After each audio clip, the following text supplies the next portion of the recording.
喂，小莊講房啦，嚟啦！今日又帶大家嚟睇翻我啲筍盤啦。我哋隨住鏡頭望出去嘅景觀係咪好開闊呢？佢又有別墅景，又有山景，又有水景啦。咁呢個層嘅話咧係32層啦。喺下邊嘅話咧就係我哋一個振華路啦。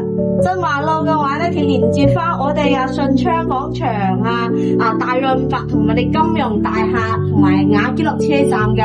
咁大概時間嘅話，去呢啲地方嘅時間大概到10分鐘就可以啦。樓下嘅商鋪全部都開晒，宵夜檔、餐飲食都係比較方便嘅。而家我哋取鏡頭睇屋啦。我哋由前邊介紹翻入嚟啦。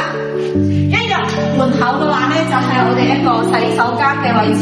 咁佢做咗3段式噶啦。佢咧比較開揚，因為佢有嗰個窗台嘅。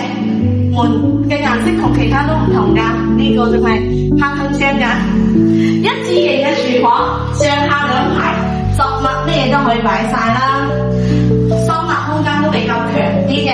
呢個位置到時候可以擺翻我哋一個冰箱位置，又係明窗，就比較高嘛。呢間屋雖然係西北朝向啦，但係咧佢個採光各個方面都係比較好嘅。全屋嘅話都係用咗定製嘅嗰啲櫃咯，都係做咗上下櫃，中間嘅話咧就係做咗一個平櫃，你到時可以擺翻咖啡機又好，杯仔又好，收納櫃都係比較闊身嘅。因為咧佢係91方係咪啊？佢91方嘅話咧，咁佢擺翻4人台嘅話咧就係足夠啦，空間上都 OK 啦。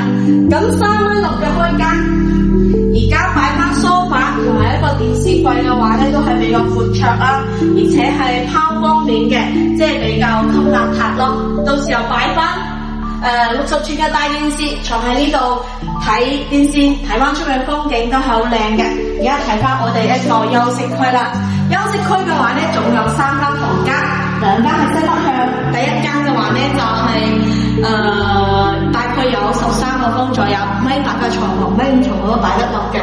呢個位置嘅話，sorry，呢個位置嘅話咧，到時候去做翻一個陽光嗰個叫做咩啊？展示櫃咯，或者畫同埋一個好似而家擺嘅植物都好靚嘅。